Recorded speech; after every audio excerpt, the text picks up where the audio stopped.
মহান বিজয় দিবস উপলক্ষে চট্টগ্রাম নগরীর বন্দর থানাধীন দক্ষিণ মধ্যমহালী শহর ৩৮ নম্বর ওয়ার্ডে অবস্থিত সুনামধন্য দ্বীনী শিক্ষা প্রতিষ্ঠান কেরাআতুল কোরআন ইসলামিয়া দাখিল মাদ্রাসার উদ্যোগে বিভিন্ন কর্মসূচির মধ্য দিয়ে দিবসটি উদযাপন করা হয়েছে।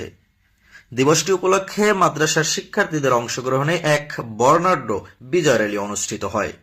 র্যালিটি এলাকার কয়েকটি গুরুত্বপূর্ণ সড়ক প্রদক্ষিণ শেষে মাদ্রাসা মাঠে গিয়ে শেষ হয়।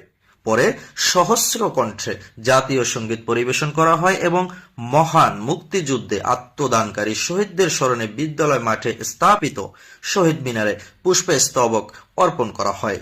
অনুষ্ঠানে প্রধান অতিথি হিসেবে উপস্থিত ছিলেন চট্টগ্রাম মহানগর বিএনপির সদস্য, বন্দর থানা বিএনপির সাবেক সফল সভাপতি ও ৩৮ নম্বর ওয়ার্ডের জনতার কাউন্সিলর আলহাজ মোহাম্মদ হানিফ সওদাগর।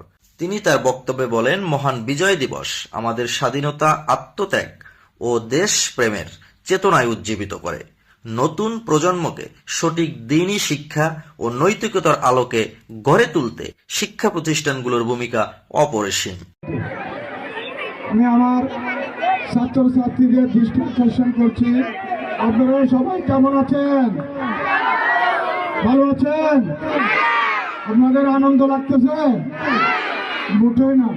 এছাড়াও অনুষ্ঠানে উপস্থিত ছিলেন মাদ্রাসা সভাপতি মোহাম্মদ ইব্রাহিম খলিল, প্রতিষ্ঠাতা পরিচালক মোহাম্মদ এনায়েত হোসেন, অর্থ সম্পাদক ডাক্তার মোহাম্মদ নজরুল ইসলাম, প্রিন্সিপাল মাওলানা মোহাম্মদ ইয়াসিন হাওলাদার, পরিচালনা পরিষদের সদস্য জাকির হোসেন বাশার, মিরাজ মাহমুদ, সাইফুল ইসলাম এবং মোহাম্মদ আশরাফুল ইসলাম সহ সকল শিক্ষক শিক্ষিকাবৃন্দ ও গণ্যমান্য ব্যক্তিবর্গ। বক্তারা বলেন, কেরাআতুল কোরআন ইসলামিয়া দাখিল মাদ্রাসা শুধু দ্বীনী শিক্ষাই নয়, পাশাপাশি দেশপ্রেম, নৈতিকতা